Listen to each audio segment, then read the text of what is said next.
الحمد لله وحده والصلاة والسلام على من لا نبي بعده أما بعد فأعوذ بالله من الشيطان الرجيم بسم الله الرحمن الرحيم قال الله تبارك وتعالى إلا الذين تابوا وأصلحوا واعتصموا بالله وأخلصوا دينهم لله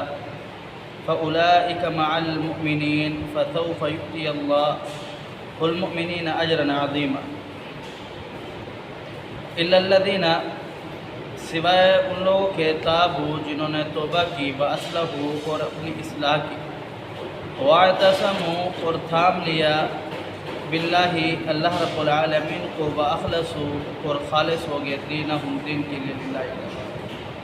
فاولئک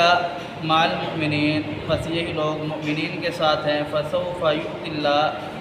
تو ان قریب اللہ رب العالمین انہیں عطا کرے گا المؤمنین مؤمنین کو اجرا عظیما بہت بڑا اجر۔ اس آیات مبارکہ میں اللہ رب العالمین نے منافقین کی مذمت کے بعد اگر کوئی توبہ کرنا چاہے تو ان کے شرائط اور قاعدے اور ضوابط کو بیان فرمایا ہے کہ فرمایا کہ اگر کوئی شخص اللہ رب العالمین سے ڈر جائے جہنم کا تذکرہ سن کر اللہ رب العالمین کے عذاب کو دیکھ کر تو وہ کیا کرے؟ سب سے پہلے اپنی توبہ کرے، ایسی توبہ کہ اپنے پچھلے اعمال جو ہے ان پر نادم ہو، شرمندہ ہو اور اپنے عملوں کی اصلاح کرے، اور دوسرا اللہ رب العالمین کے ساتھ خالص ہو کر کے مخلص ہو کر کے جڑ جائے۔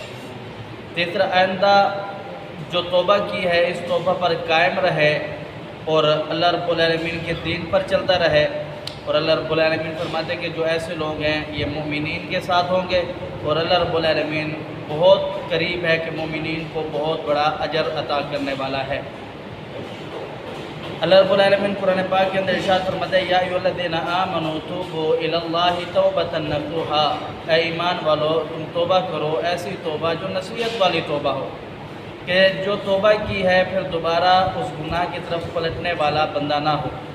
نبی کریم صلی اللہ علیہ وسلم کی حدیث سے آپ علیہ السلام نے فرمایا کہ جو شخص گناہ کرتا ہے، گناہ کرنے کے بعد اس پر پشیمان ہوتا ہے، شرمندہ ہوتا ہے اور فوراً اللہ رب العالمین کی طرف لوٹتا ہے اور گناہ کی معافی مانگتا ہے،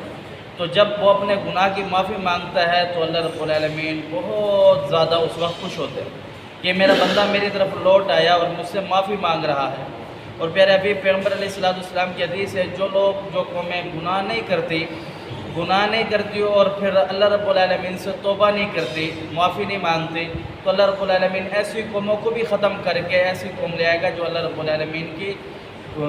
العالمین سے توبہ استغفار کرے گی، اللہ رب العالمین سے معافی مانگے گی۔ تو پیارے حبیب پیغمبر علیہ السلام نے جو یہ حدیث پیارے حبیب صحابہ کرام کو بتلائی ہے تو اس کا مقصد یہ ہرگز نہیں ہے کہ بندہ گناہ کرے، اس کا مقصد یہ ہے کہ جب بندے سے گناہ ہو جائے تو بندہ اللہ رب العالمین سے توبہ کرے، اللہ رب العالمین کی طرف لوٹ آئے۔ آگے رب تعالیٰ فرماتے ہیں ما یفعل اللہ بعذابکم، اللہ رب العالمین کو کیا ملے گا کہ اللہ رب العالمین تم کو عذاب دے، اللہ رب العالمین تمہیں سزا دے۔ اللہ رب العالمین کو تو کوئی فائدہ نہیں ملنے والا، اللہ رب العالمین کی بادشاہت میں، سلطنت میں، اختیارات میں ذرا برابر بھی اضافہ نہیں ہوتا۔ یا اللہ رب العالمین تمہیں سزا نہ دے، اس کے اندر بھی اللہ رب العالمین کی بادشاہت، سلطنت اور اختیارات میں ذرا برابر بھی کمی نہیں ہوتی۔ فرمایا ان شکرتم وآمنتم، تم اللہ رب العالمین کا شکر ادا کرو، ایمان لاؤ، وکان اللہ شاکرا علیما، اللہ رب العالمین ہمیشہ سے شکر کرنے والوں کو اور شکر کرنے والوں کا قدردان ہے، علیمہ اور خوب علم رکھنے والا ہے، جاننے والا ہے۔ جناب معاذ رضی اللہ تعالیٰ عنہ پیارے حبیب پیغمبر علیہ السلام کے پیچھے بیٹھے ہیں سواری پر۔ جناب انس رضی اللہ تعالیٰ عنہ بیان فرماتے ہیں کہ معاذ رضی اللہ تعالیٰ عنہ سے رسول اللہ صلی اللہ علیہ وسلم نے فرمایا کہ جو شخص خالص نیت کے ساتھ، اخلاص کے ساتھ اللہ رب العالمین کی توحید کو مان لے، لا الہ الا اللہ پڑھ لے، تو اللہ رب العالمین پر واجب ہو جاتا ہے کہ رب تعالیٰ اس پر جنت واجب کر دے۔ اور اس آیات کے اندر اللہ رب العالمین نے یہ بھی بیان فرمایا کہ جہنم میں جانے کا ایک بہت بڑا ذریعہ یہ ہے کہ بندہ اللہ رب العالمین کی ناشکری کرتا ہے۔ اللہ رب العالمین فرماتا ہے کہ اے ایمان والو اللہ رب العالمین کا شکر کرو اور اللہ رب العالمین کا کفر نہ کرو۔ اگر اللہ رب العالمین کا کفر کرو گے تو اللہ رب العالمین تمہیں سخت عذاب دے گا۔ یعنی اس سے معلوم ہوا کہ اللہ رب العالمین کا شکر ادا کرنا چاہیے۔ عید کا موقع ہے، پیارے حبیب پیغمبر علیہ السلام گھر سے نکلے اور آگے جا رہے ہیں، ایک عورتوں کی جماعت بیٹھی ہوئے ہیں، کچھ عورتیں جمع ہیں۔ پیارے حبیب پیغمبر علیہ السلام نے ان عورتوں کو نصیحت فرمائی کہ اے عورتوں کی جماعت، تم صدقہ خیرات کیا کرو، صدقہ خیرات کیا کرو گے، اس کا فائدہ یہ ہے کہ تم آخرت کے عذاب سے بچ جاؤ گے، اس وجہ سے صدقہ خیرات کرو کہ تم ناشکری بہت کرتی ہو۔